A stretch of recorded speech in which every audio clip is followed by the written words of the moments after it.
Composing Gloves here, and today we're going to be checking out Symphonic AI. Let's get started with some demos. Here we go.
So there's some examples of Symphonic AI in action. If you're interested in hearing more of the patches that this instrument has to offer, this beast has to offer, I actually have an entire separate video where we're just going through patches and playing around with them on the piano. So I'll put a link to that down below.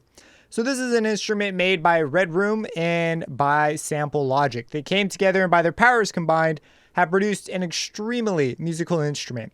So there are a ton of features, and when I say a ton, I mean probably more than any other sample library I have touched. There might be some that rival it, but it's basically a tiny DAW. You've got a step animator, a phrase builder. Each patch is consisted of 4 cores. They have an entire tagging system in here, along with like patch information and animated information all inside with the top level of the patches, and then you have your source level of the patch. And then you can go after the actual phrases themselves and choose from a pretty crazy selection already. And so it's a pretty amazing instrument, and it's been made to be worked with in a very musical way. Like, it never feels like it's in your way. It feels like it's just giving you options if you want to use them.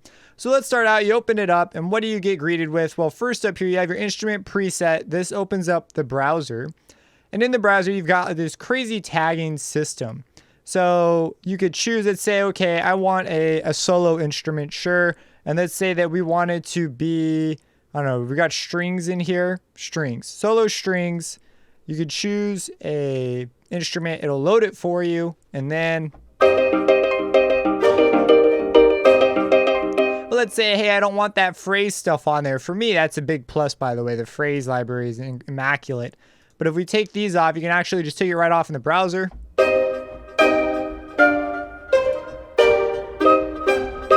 And you can very quickly do things. Say I want to try out some different engines.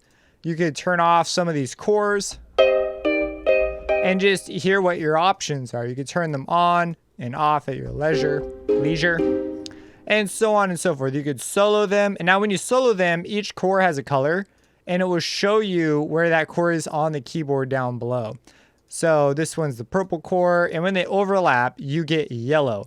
So if you've got a keyboard, I'm pointing at a complete keyboard that's got the lights on it, the lights will actually guide you to where the cores overlap. They'll turn yellow, and if they don't overlap, they will turn to that core's specific color. So yeah, it's pretty amazing stuff. Now you saw there that the blue didn't show up. That's because I had it off. And so there's that.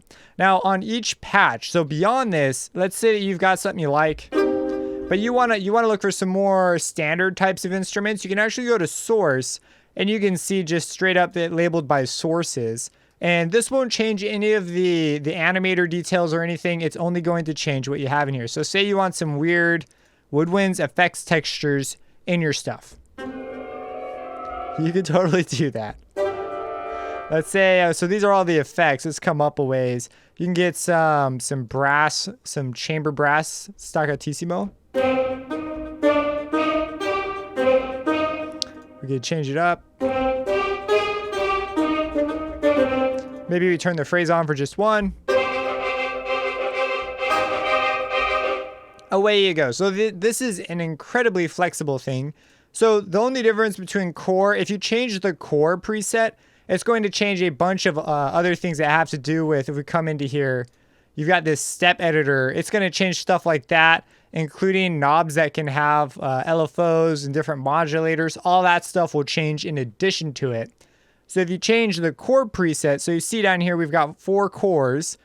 When you change one of these, it's going to change the source and all the things to whatever that core preset is.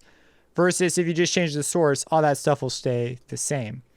Now, okay, so that's already pretty wild right off the bat. An incredible browsing thing. The amount of content you get's insane. They've already come up with a ton of cool combos, a ton of cool phrases. And if you want to go about this the more traditional way and load up just a flute or whatever, you could come in, look for a flute source sound. You could load up a couple, and then you could close out and actually mix between them with the volume knobs, maybe create a multi-mic patch.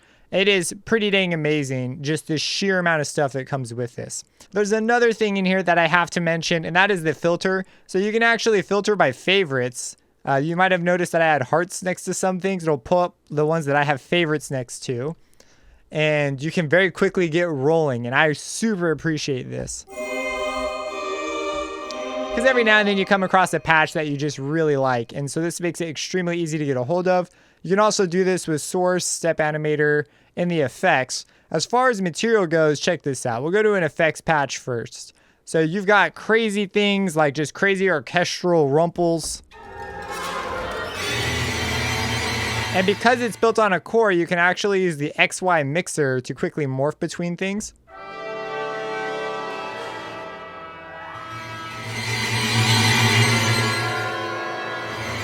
So every instrument preset is just insane, the amount that you get with it.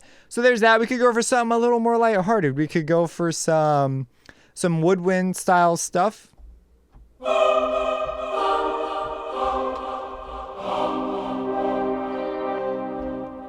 So on and so forth. You could go for something with some, I'll show you one more just to show you that this is a pretty amazing browsing system.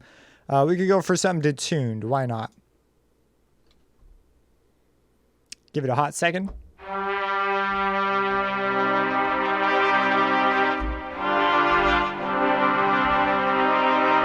Heavy is another one that I find the names they also pick, I think, are just really well chosen.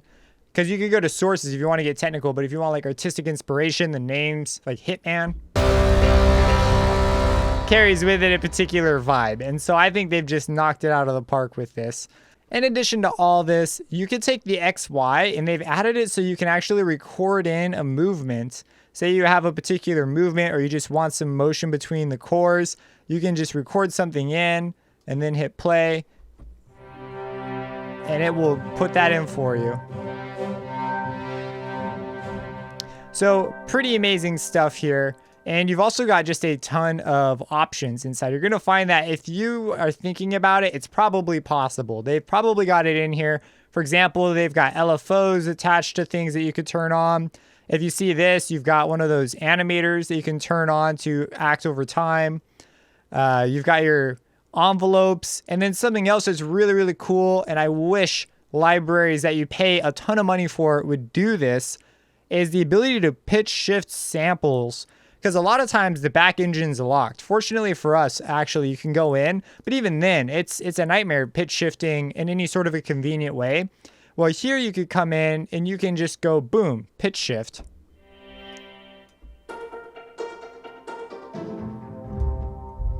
And so with some sample content, pitch shifting sounds super duper cool.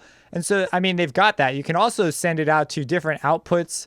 If you've got that set up, you've got your volume, again, some modulation. Just the cores are super well built out.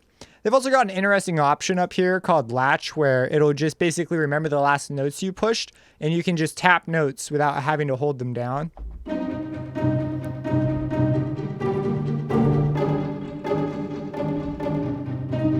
So you can see there, I was just tapping notes and away it goes. Now, I think something's a little screwy on mine because you're supposed to be able to push the same note again and it stops. It doesn't do that for mine yet. So maybe there'll be an update to it that will fix that. But that's like one of the very few things that I noticed.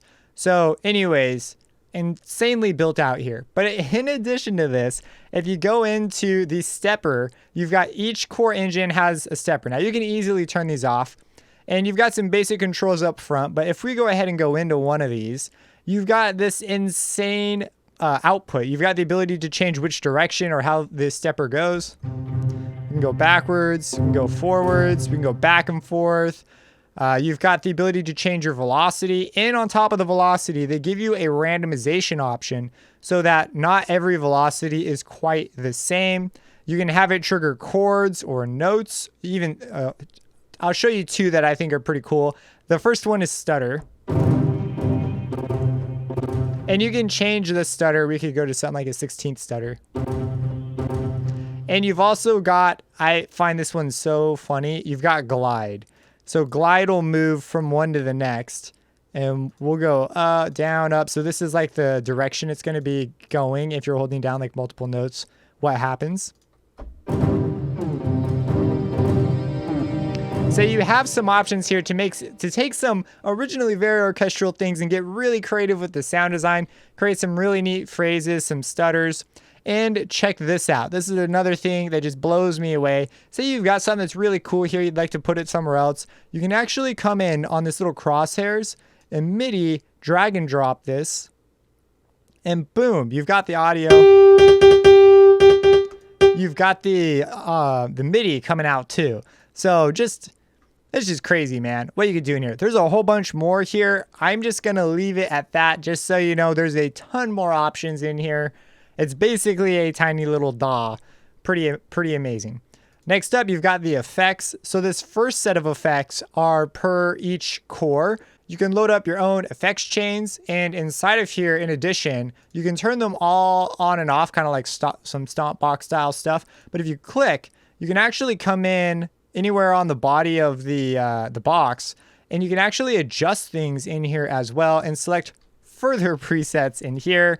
And some of these in this area will actually have a animator. So you can come in and do some animation stuff and have it be different for each core. And then outside of that, on the master, you have the master effects. Now, these don't have the animation capabilities, but they're going to process all the sounds as one big thing. And that is all the main features. There's a ton. When you're working and you think, hey, it'd be nice if it can do that, it probably can. Now, there's a really intense randomizer as well. So if you come up here to random and you click that, it's going to randomize stuff. Now, what it randomizes, if you click the three dots next to random, it's going to give you controls to change what you're randomizing. So here we've got our cores and we're randomizing the presets. Let's go ahead and randomize the sources. So here's what we have so far. Let's move this over to the middle. And we've made it so that it's going to change our sources. So let's randomize our sources.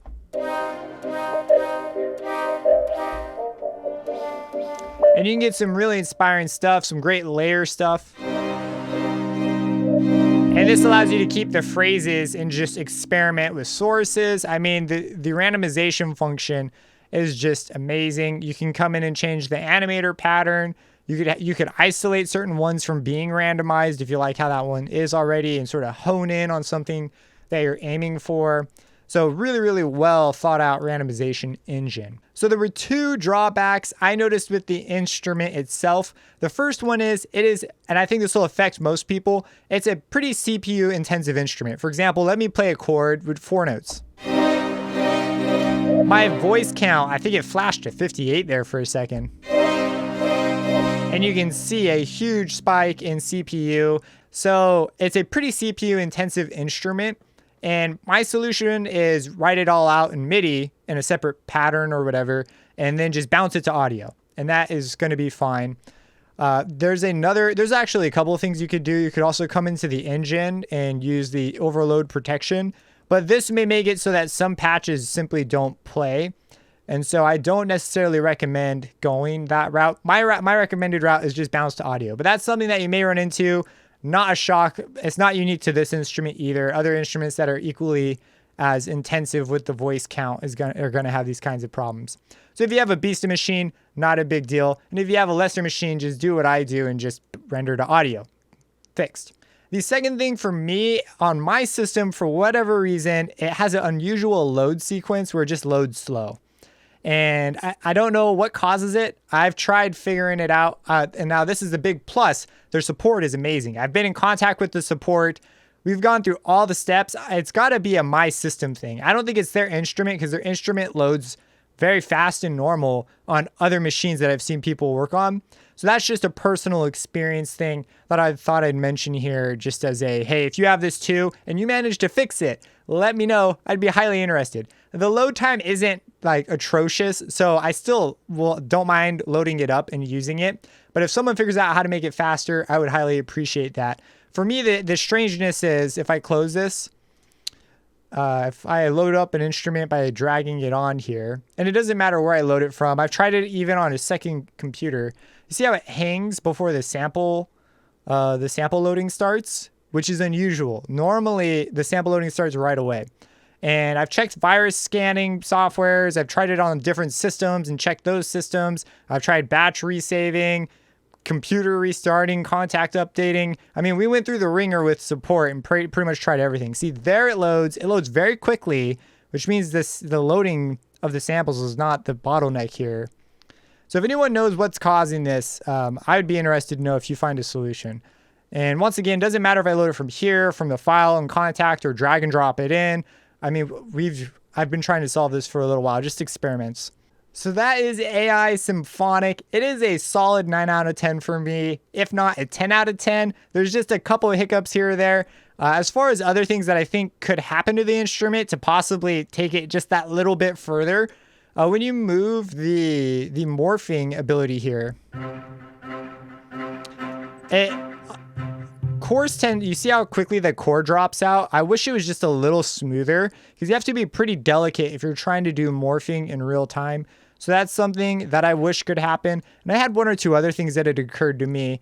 For example, when you're in the browsing tab, it'd be pretty awesome to have a volume control maybe right here, so you could morph between the different the chords if you have a patch that uses that. That would be a really nifty thing here. So those are just a couple things I think the instrument could have that would even take it even further. But as far as what it delivers, honestly, I'm a little bit bummed now that some of my other instruments don't do some of these things. If you have any questions about this, let me know. There is a pretty amazing deal going on right now. I'll have any running deals, and I've got an affiliate link actually down below for the time being to a deal at audioplugindeals.com that you can go and check out. And they also have an intro sale going on. So right now it's actually a really great time to get it. And I think it's very worth it. An incredible instrument. If you have any questions about this, feel free to reach out or leave a comment down below. Subscribe and hit that bell icon. And if you make something with this instrument, or maybe a demo or something, well, drop it down below. I'd be happy to check it out. Subscribe and have a blessed day.